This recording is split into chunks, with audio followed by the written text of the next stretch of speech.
Hi guys, I'm Adam Wilborn from WhatCulture. And I'm Andy Lorcan from WhatCulture. Happy Monday, and this is the news. So, story number one is from everyone's favourite topic of conversation at the moment, that being AEW. We have an update from Shagger Dave, who obviously is toning down the newsletters at the moment after breaking his hand in a bicycle accident.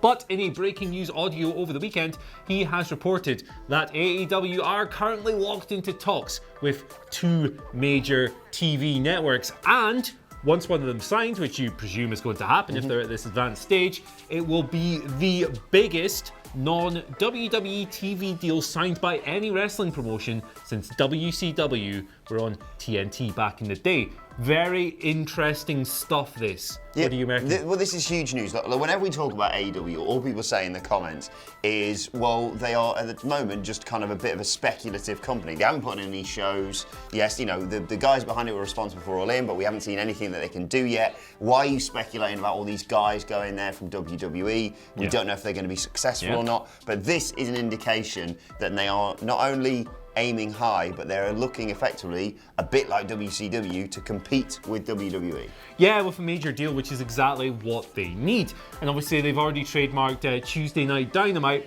That suggests their main show will be on a Tuesday night, which will be very convenient when SmackDown moves to Friday in October. They will have the monopoly of that evening, apart from 205 Live, if it still goes out on a Tuesday after that. But here's a little thing for you. I've done some more actual journalism, Adam Wilborn. Check this. So, being the Elite Crew, Cody, the Bucks, everyone, Adam Page, they were all hanging out on social media in Atlanta, Georgia this weekend. So, given that Meltzer reported that they were in talks with at least one network this weekend, what TV network is based in Atlanta, Georgia?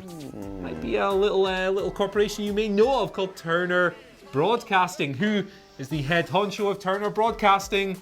WCW's Ted Turner. Very interesting. Obviously, we're just putting two and two together here. We're not saying that they're going to sign with Big Ted, but they could be in the running. Did they get to sit in the infamous War Room? I hope so. I hope so. I mean, we should be conscious of drawing these parallels between WCW, which was obviously a complete business disaster. Let's just hope it doesn't turn out that way. Indeed. Let's move on to our next story today and an update on Seth Rollins. You're not the only journalist in the office. I've been doing some research myself. Jackson Pollock of Post Wrestling. John Pollock, you dick. Jackson Pollock. John Pollock of Post Wrestling is reporting that Seth Rollins is suffering with an injury. He looks like he's going to be out for the next month. He isn't seriously injured. I don't think the WrestleMania main event is in jeopardy, or not the main event because that's going to make it look. But his big match at WrestleMania, it doesn't appear to be in jeopardy. But he's suffering with an injury. No specifics on this, but it looks like certainly for the next month or so, no in-ring work for him, just a lot of promos. Yeah, it's a pretty interesting story. This he's been taking off house shows. He hasn't wrestled on a house show in 2 weeks. His last match was on Raw against Dean Ambrose, which, let's be honest, wasn't the best match. He's apparently been dealing with this injury for a while, since before the Brock Lesnar beatdown on Raw last week. Obviously now WWE will probably try and turn that into some kind of angle because he ate, 6 F5s last week? Yep, 6 F5s, including one on the belt. On the belt. So that's pretty interesting because obviously Seth is everyone's big, great hope heading into WrestleMania. I think a lot of people are going to go into that event thinking he's going to win, but given that Vince McMahon is kind of notoriously cagey when it comes to guys he deem are injury prone, if Seth is out for a number of weeks here, do you think that maybe it's a double whammy here? First of all, we were already speculating that they could quite easily, as they've done in the past, have the build being Seth Rollins is clearly going to win at Mania, Seth Rollins is clearly going to win at Mania, Seth Rollins is clearly going to win at Mania. Day of Mania, Vince goes, sign Brock for another deal and just give him the belt. Plus, not only that, I know there's always this discussion about the main event of WrestleMania and Becky Lynch and Ronda and him, but also I think to build intrigue in that match, the best thing you can do is have Seth Rollins compete, because at the end of the day, that is his best work. We talk so much about them saying, oh, he's a company man and he doesn't cut us all these promos. It's not going to sell any more tickets. Seeing him in the ring, seeing him be that incredibly talented guy that he is, will sell more tickets. Him not being being out of in-ring action for the next month is a real problem. It's problematic. He will be doing promo work, but he's not going to be on Raw this weekend.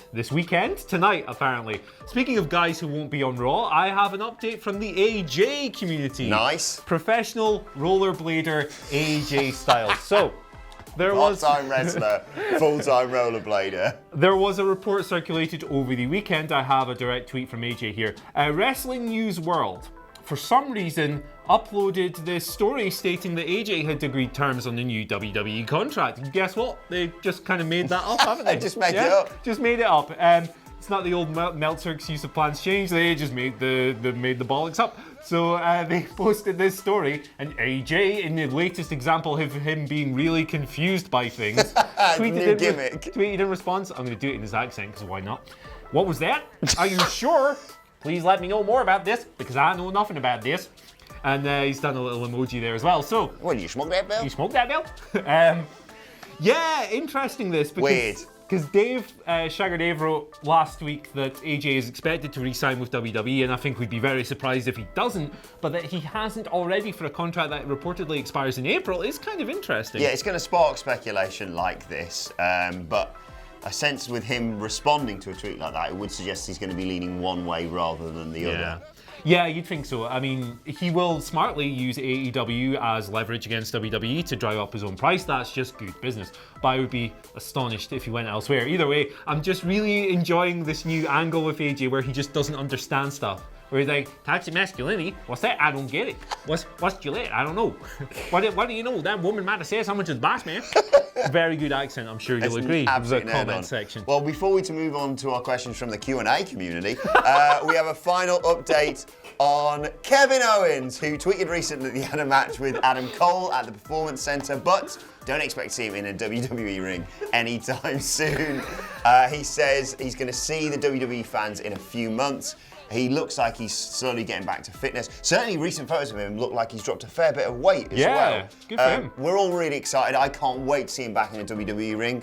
But having said all that, I feel that it's probably best for him to come back post-WrestleMania. A, just for his well-being, and B, because they won't have anything for him to do, will they? Yeah, they won't. They really won't. Like, I mean, there's so many things you can do now with Kevin Owens returning. Obviously, Roman's away.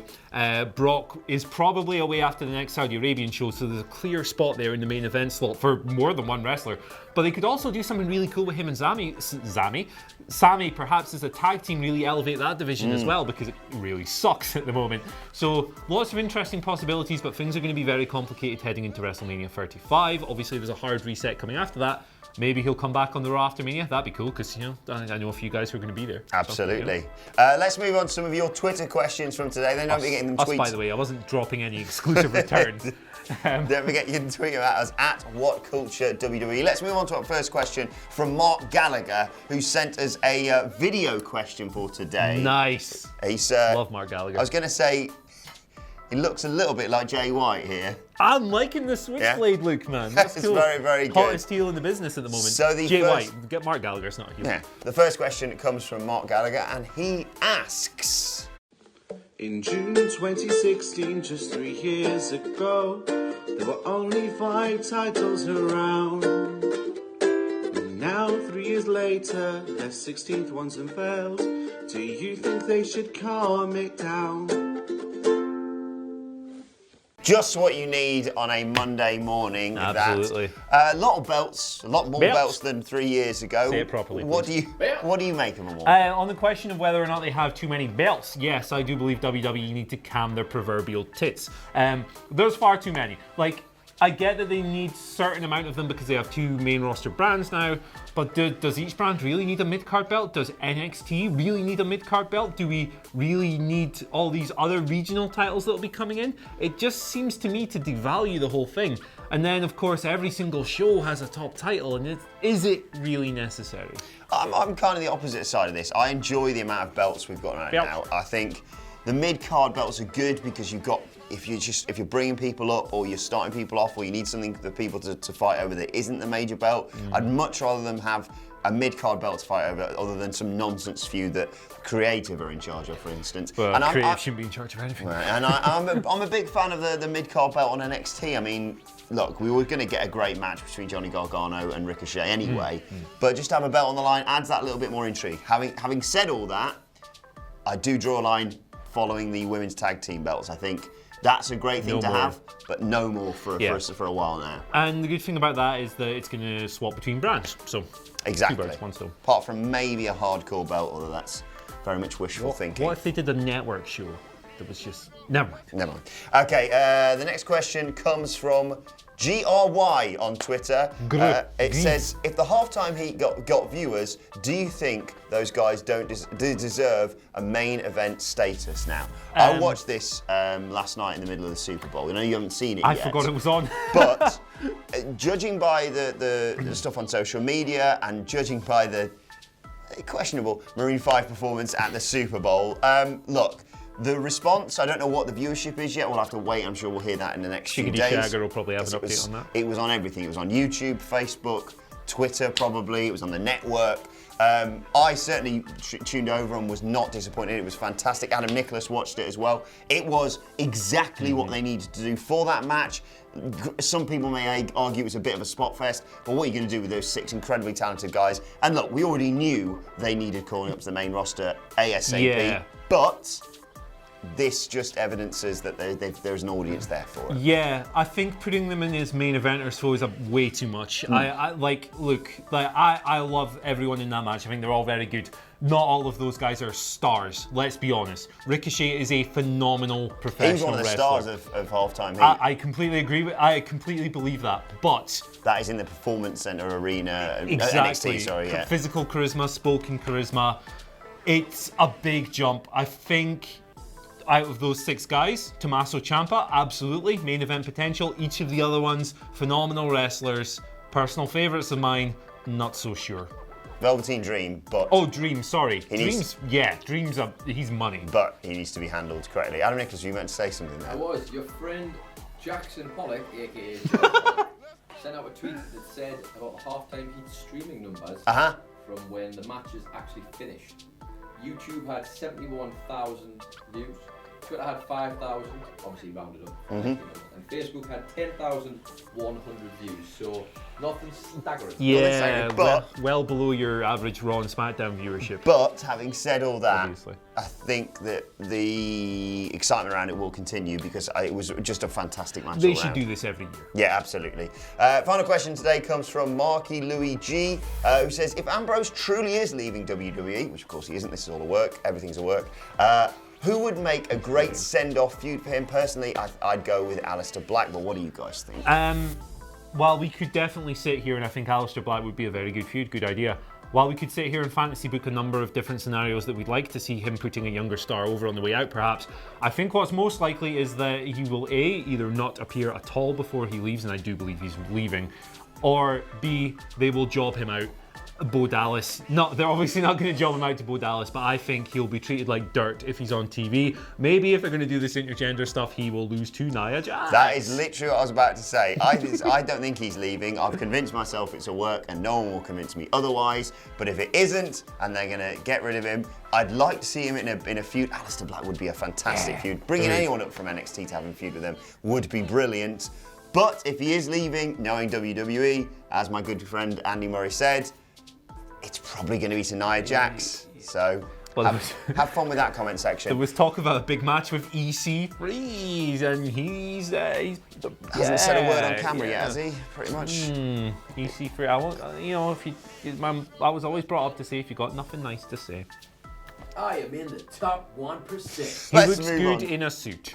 Let's move on to today's and finally because we're struggling here with compliments. Really. And today's and finally is a little bit of an update on the main event of WrestleMania. You see, WWE.com over the weekend posted a vote where you can go on and say what would you like to see in the main event of WrestleMania. It is, of course, Becky Lynch versus Ronda Rousey or Brock Lesnar versus Seth Rollins. I went on this morning and I voted.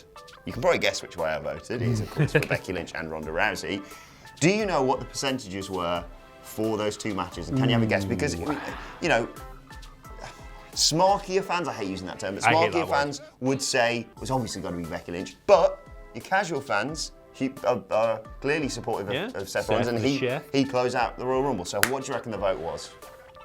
I'm going to say it's in favour of Becky because it's the internet and the internet is skewed.